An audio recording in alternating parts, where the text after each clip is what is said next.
Welcome to Train Signal. You're watching how to give people access to stuff that's 790 miles away. Yeah, that's actually the amount of distance between New York and Chicago, just in case you're wondering. We're going to be talking in this video about how to create universal groups, a thing called AGU DLP, and also how to make sure that people can log in anywhere in your enterprise. So let's go ahead and just talk about the topics. In the beginning, we're going to be building some more users. So yeah, we're going to break out that Excel script again that I showed you earlier on in this course. And we're going to create, of course, some OUs and all that. So we'll do that work. And then once we have some OUs, we're going to start talking about the different kind of groups you could put your users into. Now, it's not hard, but I mean, you saw the different kinds of groups that are available when we were creating our groups earlier, right? We just kind of glossed over it. Well, now we're coming back around because we need to talk about, I want to make sure you understand what those groups are and what they're used for. Then I'm going to tell you how to set up your groups so that you can use them to provide access to resources between domains. And really going to give you a reusable strategy in order to do that with. Then we're going to talk about how to make sure your users can log in anywhere in your enterprise. And here's the kicker. Your enterprise may already be set up for this. Okay? But if not, I'll show you where to go to for that. All right, so let's go ahead and let's get started and start talking about the users that we're going to be creating, at least the general OU structure. Of course, we're going to add in about 20 users.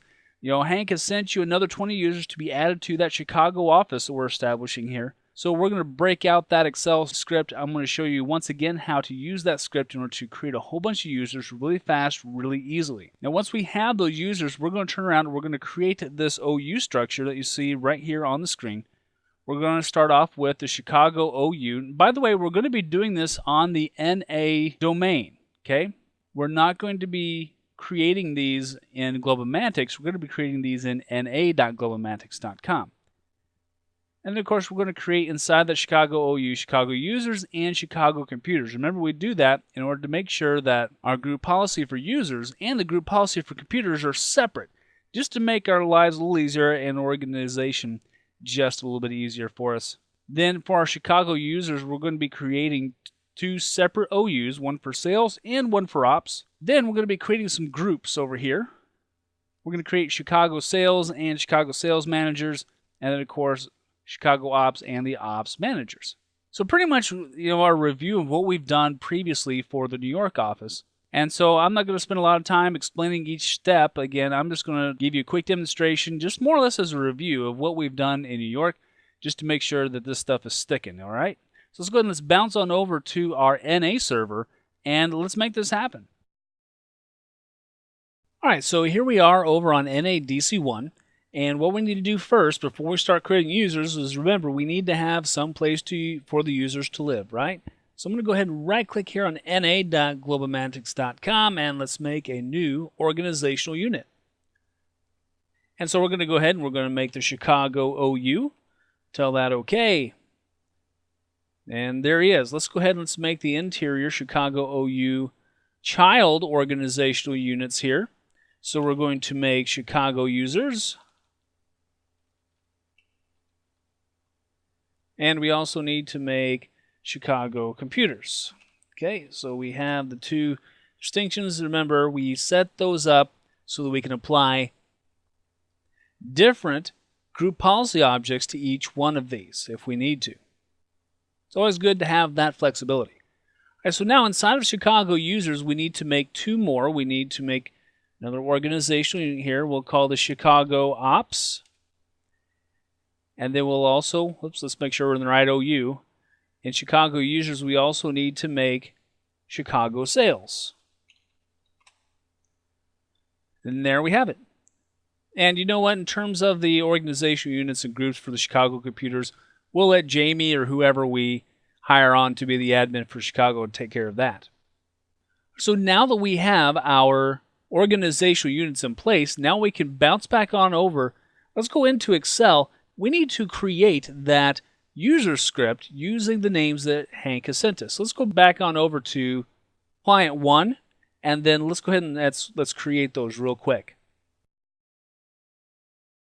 All right, so here's our Chicago employees list. Let's go ahead and select these real fast, and we're going to copy and paste these over into the mass user creation script source for Chicago. We'll do a quick Control V to paste those guys in.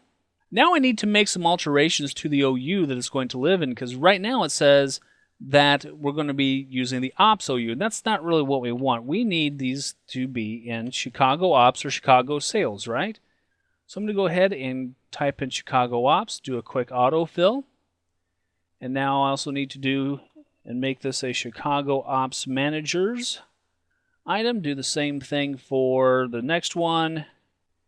And again, right now, I'm going to reiterate the importance of understanding not just IT, but you also need to understand the app side of the world as well, because using Excel and some of the other tools that are available to us for doing stuff like this is going to save you a massive amount of time. All right, so let's go ahead and we'll create Chicago Sales Managers. Oops, the Chicago Sales Manager. Let's do the same thing here. We'll just copy this guy down real quick. There we go, so that they all match nice and neat. Oh, but you know what? These don't need to be Chicago Sales Managers, do they? Because this is the name of the group that's going to be in. They all just need to be in Chicago Sales, not the Chicago Sales and Ops Managers. We don't have OUs for those, right? Right? Yeah. Yeah, it's true. Trust me. All right, so now we have them going into the right OU.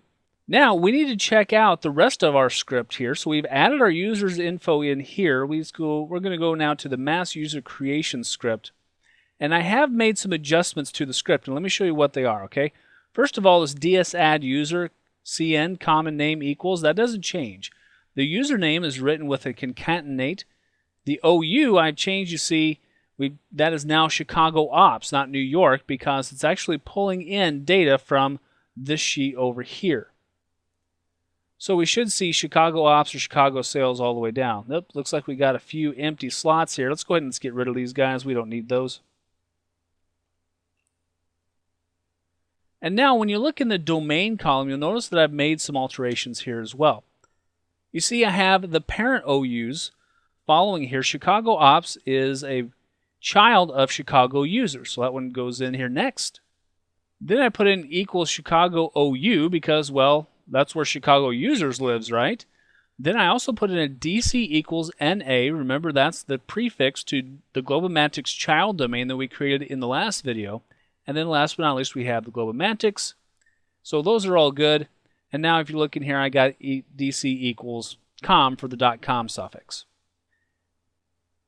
Now, since the script is mostly automatic, you'll notice here that I've actually already copied these guys down all the way. Oops, you know what? That one didn't quite make it, didn't? Let's go ahead, let's copy this one down too. There we go. All right, let's go over and let's click on the Save This Sheet, and let's just double check the script that we're about to write here. ds_add user, canonical name or common name equals S Brown, that's good. OU equals Chicago Ops. OU equals Chicago Users, good. OU equals Chicago OU. Scroll over here. Whoa, that's not too far, huh? DC equals NA, DC equals Globomantics, comma, DC equals com. Then we have the first name, and then we have the last name. Boy, I tell you what, the view is just not playing nice with me here. And we have the rest of the script written in. All right, so that's all contained and all written actually using this nifty little expression, if you will. So now what we're ready to do is we're ready to save this sheet out as a text file. So I'm going to go ahead and go to the File and Save As. I'm going to go to, I need to go to other formats, don't I? There we go. I'm going to save this guy as a comma delimited file. Even though I really don't need to, quite frankly. Because I probably could just save it as a regular old text file. I have a variety of formats here. Let's do a text.ms-dos. That'll work just fine.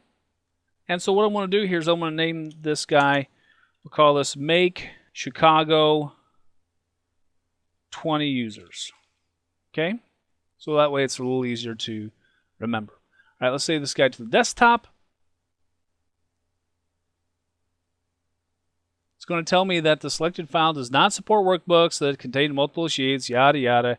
Yes, I know. We only want to save the active sheet. We'll tell it OK. Now it's telling me that, hey, it might contain features. Yes, I know. We'll fix that later. We'll just tell it yes.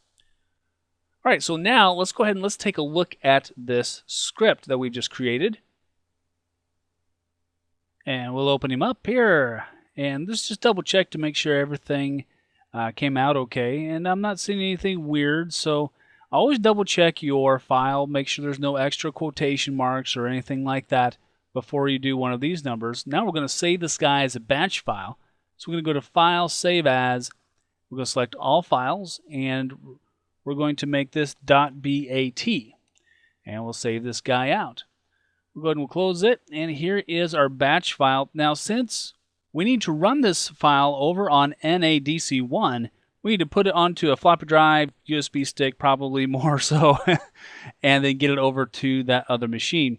Right now, we are actually on CL1 in New York, and the problem is that this guy is not a member of the na.globalmantics.com domain.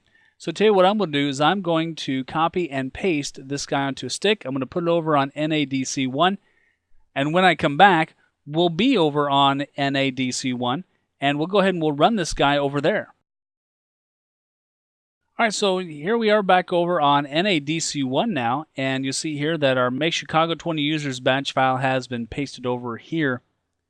So now what we need to do is we need to run this guy and see how we did. Let's go to the command prompt.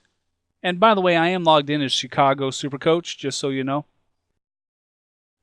And so now we'll just go ahead and we'll do a quick CD, and we'll just get back over here to the root drive, and we'll go ahead and we'll figure out, let's see, what are we called again? Make Chicago 20 Users, and hit the enter key and let her run. And we'll see how we did. All right, I'm seeing a whole bunch of DS added succeededs, and that's a good thing. All right, so now what we should be able to do, let's go ahead and let's bounce on over to our server manager, and let's go into the roles section, and let's just take a look at our Active Directory users and computers, and let's see what we ended up with in the Chicago OU. We're looking in the Chicago users and the Chicago ops, and oh, that's good news. All right, so hey, looks like that everything's looking pretty good. Let's go ahead and let's create our groups here real quick. We'll go to New and Group. And we're going to be creating a, let's see, where are we at? We're in Chicago Sales. Let's go ahead and create a Chi Sales group. And we're going to talk about this group scope and group type here pretty soon. I'm going to go ahead and just tell it okay for right now. Let's make one more group. We need to make a group for the Chicago Sales Managers. And there we go. Let's do the same thing now for the Ops crew here. We'll go make a new group. And we'll do Chi Ops. And then we'll do new group. Chi Ops Managers. Okay. So now we'll go ahead and we'll add in our people to the groups here real fast. And basically we know that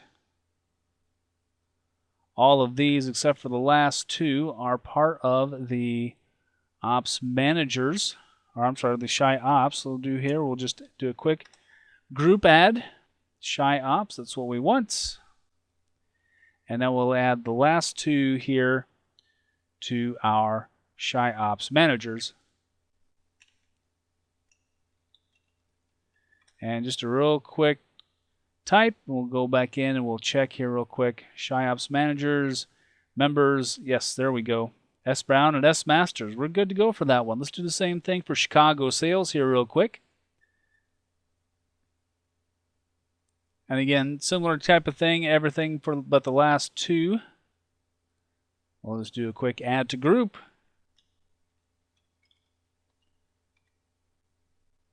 And we'll do Chi Sales and tell it okay. And then we'll do the last two here.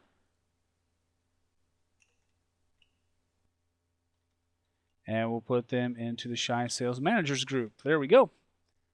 Okay, so our users have been created.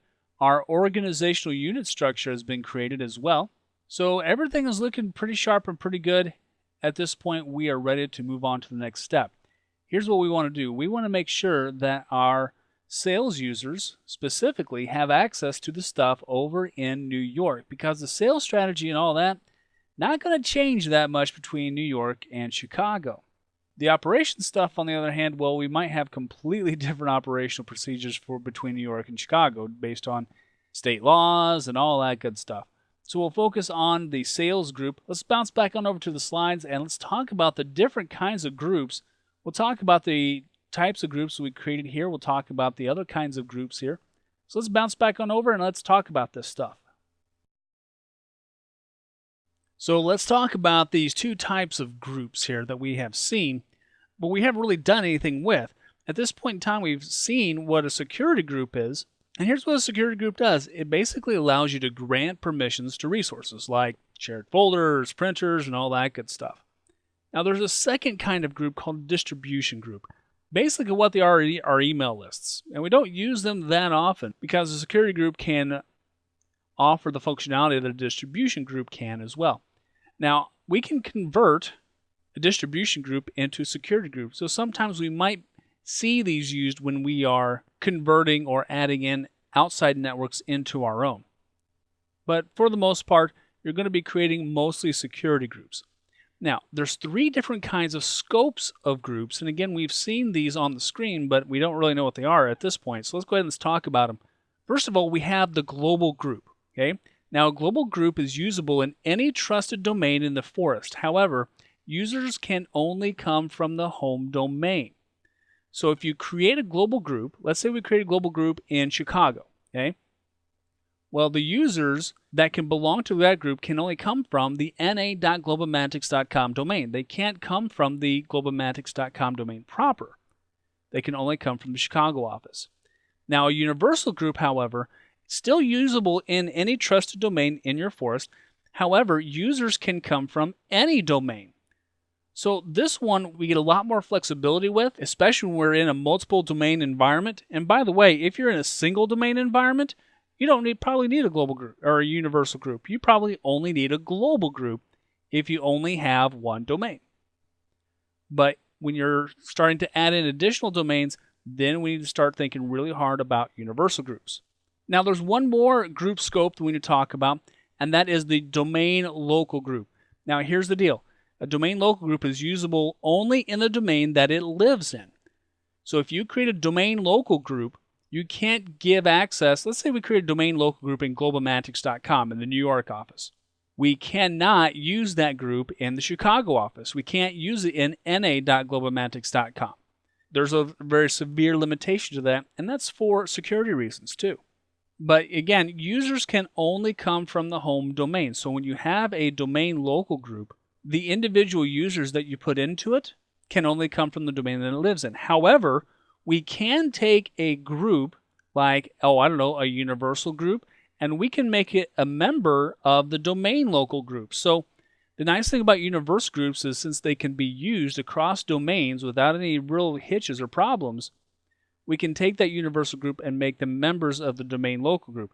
Now, let's go ahead and let's talk about some strategies next. And these are pretty well-known strategies that a lot of people have been using for a long time. But we call this strategy AGUDLP. Now, I know that sounds like alphabet soup, but let me talk to you about what that means. The kicker of it is that now we have multiple domains. We've got two, right? All right, so that's multiple. And so we also have the challenge of making sure that we can easily provide access to resources between them, like the shared folders that we set up earlier. Now this AGUDLP is really a strategy that we can use to grant access in kind of a more or less reusable way. So let me show you how it works.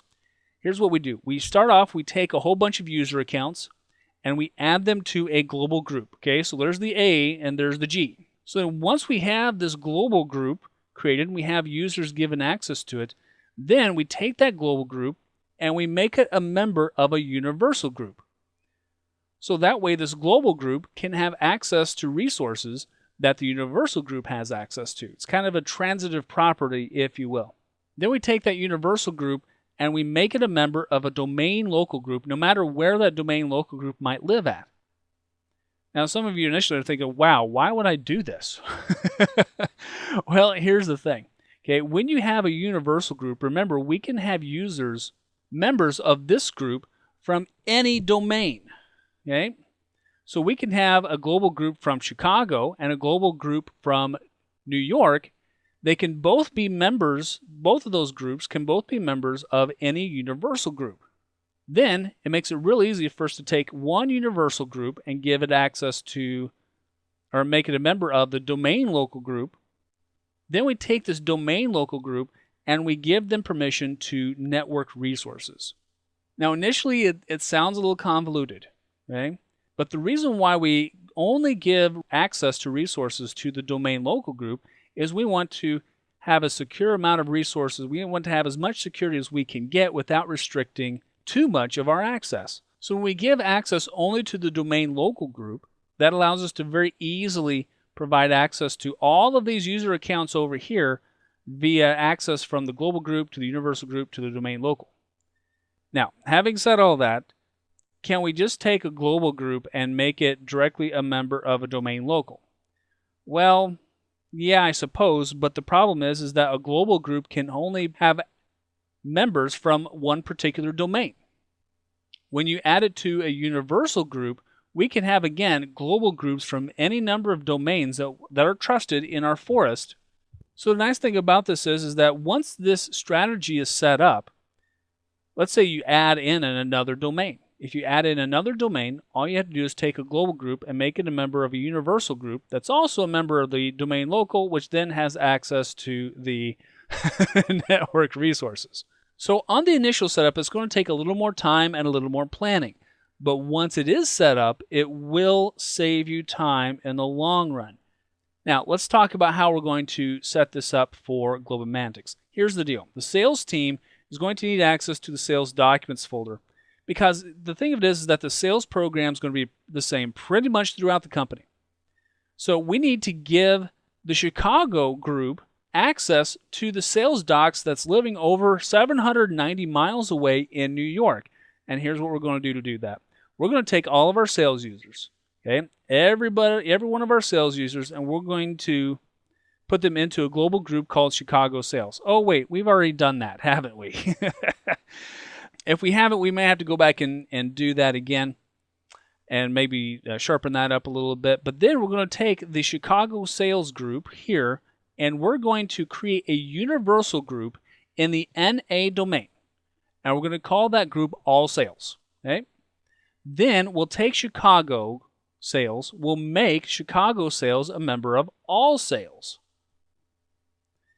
Then with the All Sales universal group, we're going to make them a member of a domain local group, and we'll call that domain local group Sales Docs, or maybe Sales Docs Access. You know, again, you can name your group whatever you want. You just want to make sure that it makes sense. Then with that domain local group called Sales Docs or Sales Docs Access, whatever we decide to name it, we're going to provide permissions on the shared folder, that Sales Docs folder we set up way back when. We're going to take that shared folder, we're going to give this domain local group only access, and that way all of our Chicago users who are hanging out over here will have access to this shared folder through this AGU DLP strategy. Now, let's say that we decide to add in later on a Tokyo domain, okay? Well, once we have our sales members, our sales accounts set up in Tokyo, we've created a global group for the Tokyo sales, all we would have to do is provide access to the one universal group, All Sales, to our Tokyo global group, and they would automatically have access then to the shared folder. So this strategy is really fantastic when you have multiple domains. But again, I want you to understand this, okay? If you have a single domain structure, you don't need this, okay? If you are in a single domain structure, all you need is one global group, and you can give access directly to the shared folder, like we did earlier with New York, right? But once multiple domains come into play, well, the complexity increases.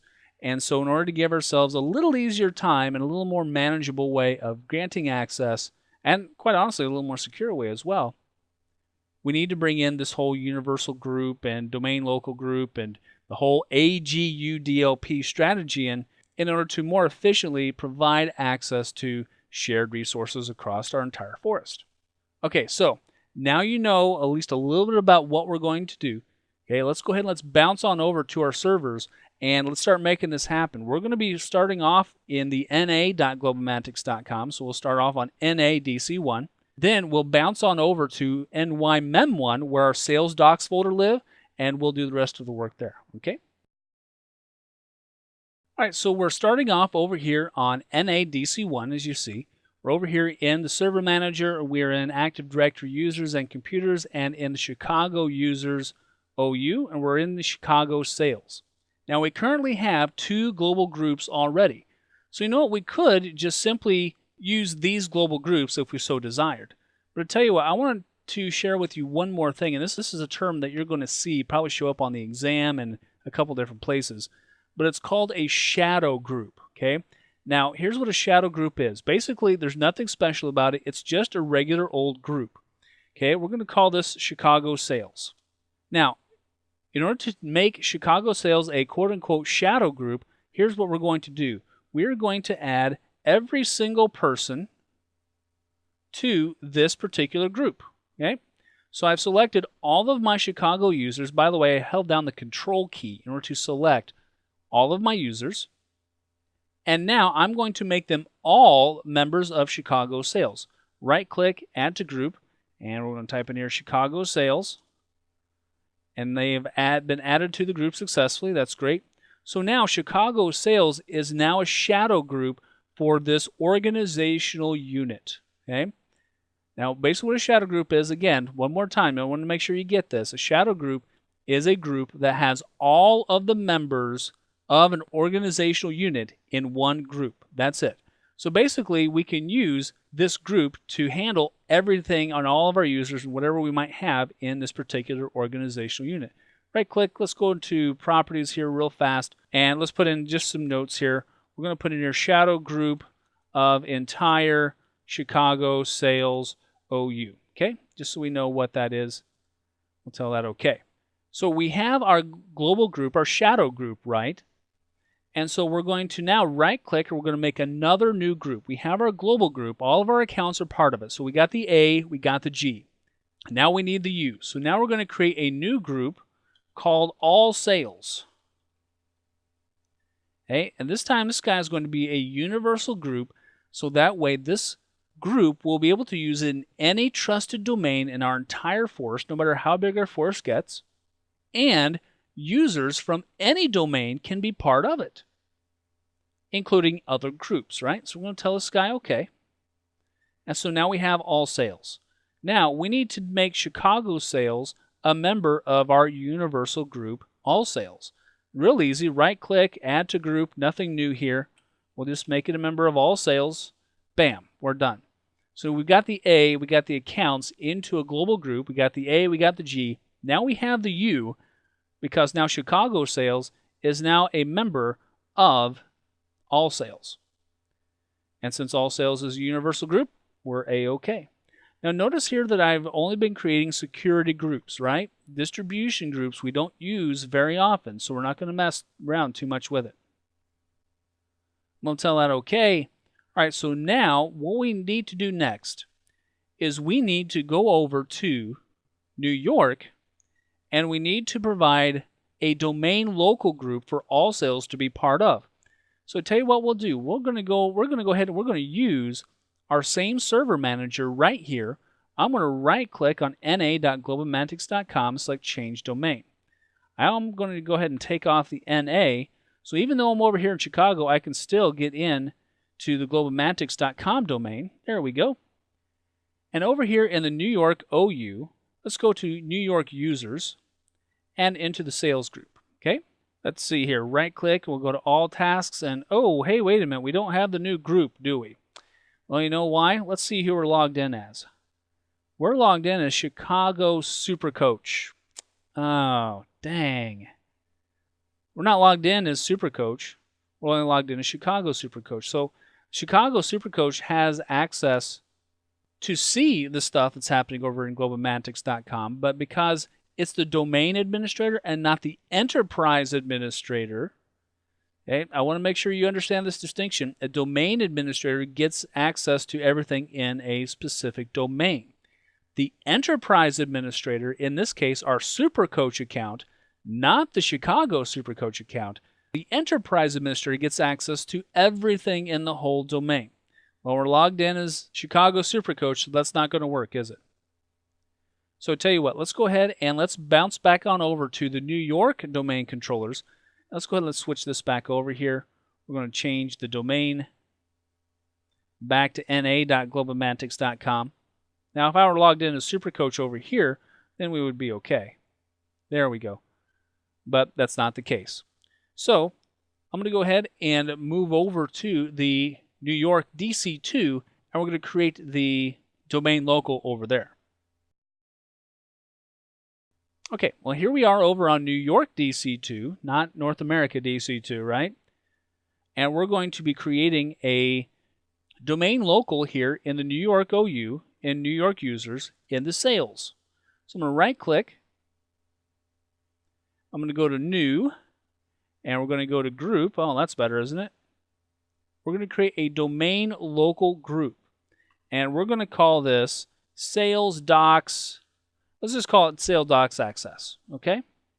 Now, since this is a domain local group, remember that it's only usable in this domain. It's only usable in globomantics.com. We cannot use the group over NA. However, we can provide access to our Chicago sales users by making our All Sales Universal group a member of this Sales Docs Access. Let's go ahead and do that. Let's right-click. I'm going to go into the properties for Sales Docs Access. I'm going to go to the members. Now, right now, I don't have anybody in here. I'm going to go ahead and click on Add. Right now, it's only pulling stuff from the globomantics.com domain. Well, that's not going to get the job done, so we need to go into the Locations section. And let's go ahead and expand globomantics.com. And na.globomantics.com is a child domain, so we're going to be pulling our user groups from here. Let's go ahead and tell it OK. And I'm going to be bringing in all sales over from na.globomantics.com. I'm going to go ahead and tell it OK. It's going to ask me for credentials now because it wants a name and a password of an account with permissions for na.globomantics.com. All right, well, that's fine. We'll go ahead and we'll put in na.globomantics.com / Chicago Supercoach. Because right now we're logged in as just Supercoach, right? And then we'll put in the password for Chicago Supercoach account. We'll tell it OK. And there we have it. So now we have the DL part. We have the domain local part, right? We have the universal group that is now part of the domain local account. And I just tell it OK. And so what we need to do next is we need to now provide permissions, which is our last step, right, in the AGU DLP process. So we need to give permissions, Sales Docs Access. We need to give permissions to this group on our Sales Docs folder. So let's go ahead and let's bounce on over to Mem1 to do that real quick. All right, so I'm going to go ahead and open up Mem1 here via remote desktop. Oh, looks like I didn't get my password saved on that. That's not a big deal. Just going to go ahead and log in as Supercoach and make sure it remembers the password this time. Tell it OK.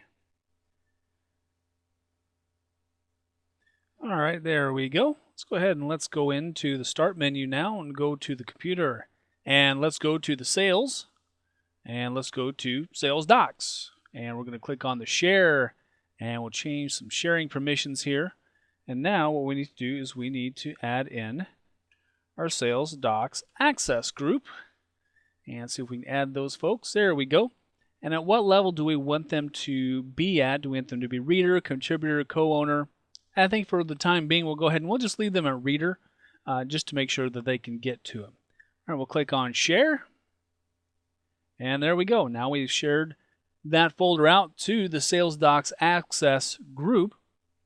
Keep in mind that that is a domain local group, right?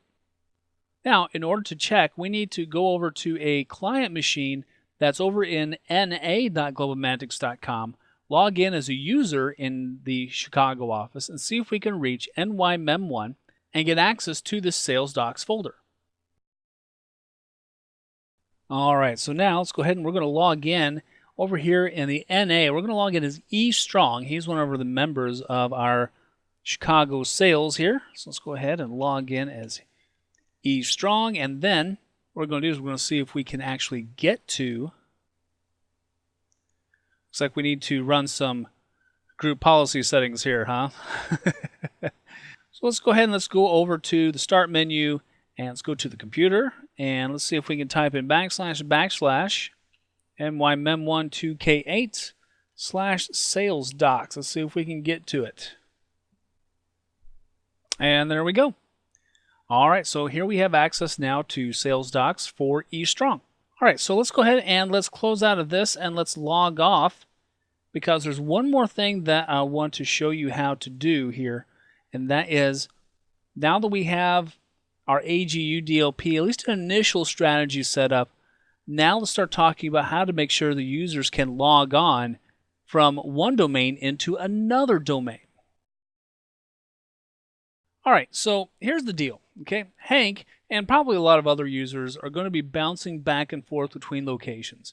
Now, we need to make sure that Hank and anybody else can actually log in to the network. Now, here's the thing, okay? We've actually already provided global catalogs at both sites. We have actually 2 global catalogs of Globomantics, and then 1 global catalog because we only have 1 server over in Chicago in the na.globomantics.com network. So as long as we have global catalog servers, we can actually have users log in with basically kind of like their email address. So if I send Jamie over to Chicago, he'll be able to log in as jowens@globomantics.com. So the way that we've set up our network already, we actually have this capability. However, let's say that we did not provide a global catalog server over in Chicago. Well, here's the thing. We could enable universal group caching on the site. It's a simple checkbox.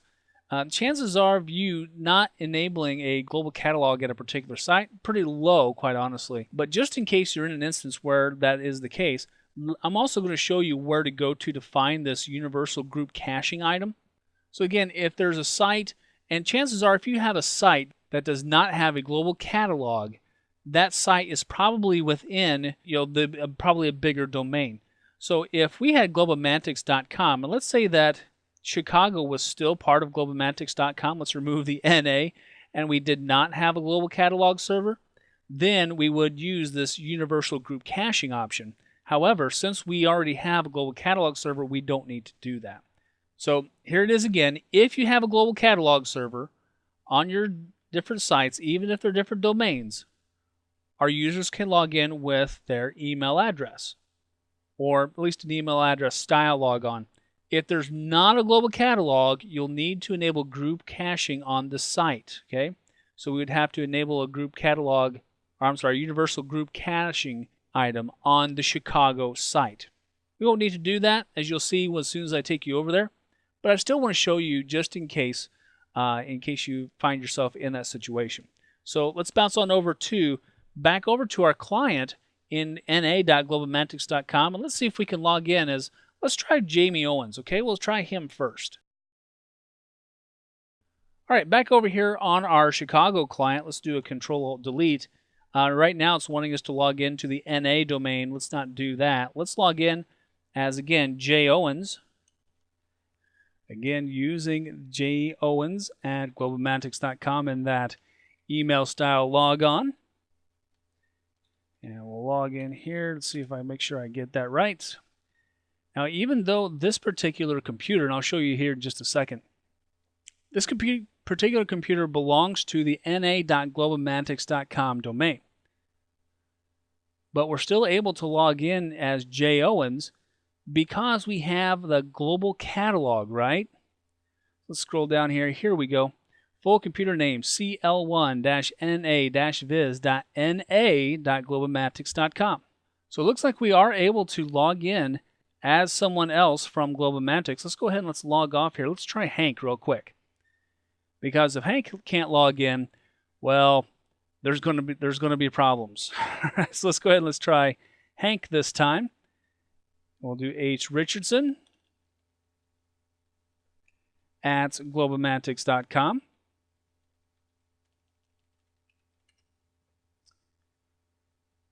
And there we go. Looks like Hank is able to log in too. So that's a beautiful, wonderful thing. The boss always has to be able to log in wherever he or she may go. All right, so we know Hank is able to log in.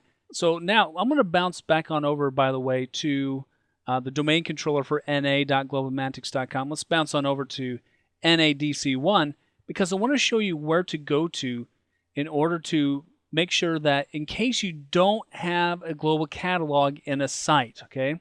Now, a site can contain a domain, but it doesn't have to. You can have multiple sites in the same domain. And if that's the case, you're going to have a domain controller down there probably for people to be able to authenticate against, but you may not necessarily have a global catalog on that same domain controller. So let's take a look. All right, so back over here on NADC1, let's go ahead and let's take a look at where we would find that at. Let's go into Active Directory Sites and Services and into Sites. We're going to go into the Chicago section. I'm clicking right here on Chicago, okay? I'm not expanding it. I'm clicking right on Chicago. Now I'm going to go into the NTDS site settings by right-clicking and going to its properties. Now it's very important that you don't go down into the Chicago section. You go ahead and just click right on Chicago and select, or right-click on this NTDS site settings, right-click and go into its properties. Now you'll see here Universal Membership Group Caching. Notice that it's grayed out. Well, that's because the Chicago site has a global catalog. I don't need to, and I really can't, enable group membership caching because, well, it's unnecessary. If you have a global catalog there already, you don't have to worry about this. If you don't have a global catalog, that's a different story. Okay. So we are successful in that. Let's go ahead and let's bounce back on over to the slides. Let's do some wrap up, and then let's move on. Okay, so some critical vocabulary here. Let's talk about some important words. Security group. It's a group object in Active Directory that allows you to provide access to resources on the network. But a distribution group, on the other hand, is an object that acts basically as an email distribution list. So we don't do those very often. A global group is a group usable in any trusted domain, but users can only come from the home domain, and it can be a member of a universal group. A universal group is slightly similar in that it can be used in any trusted domain, but users can come from any domain, which is very cool. And it can be a member of a domain local group, so we can provide that AGUDLP strategy for permissions. The domain local is, remember, only usable in the domain it lives in.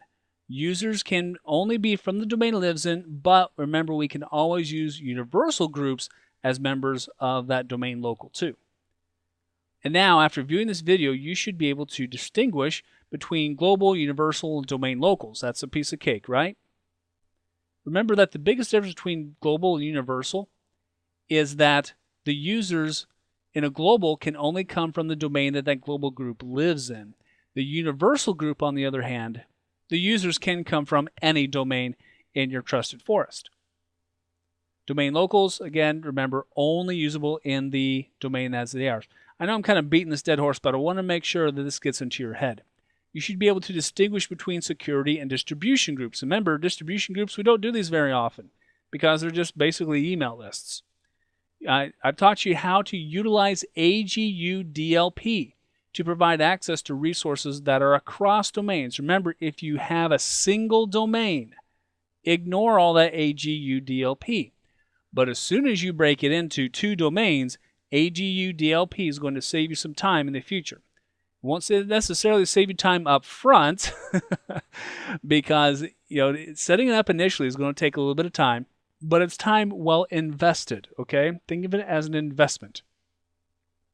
And also ensure that users can log in to another domain by either providing a global catalog, and we've done that already, right, at a site, or by using that universal site caching checkbox that I showed you here at the very end of this video.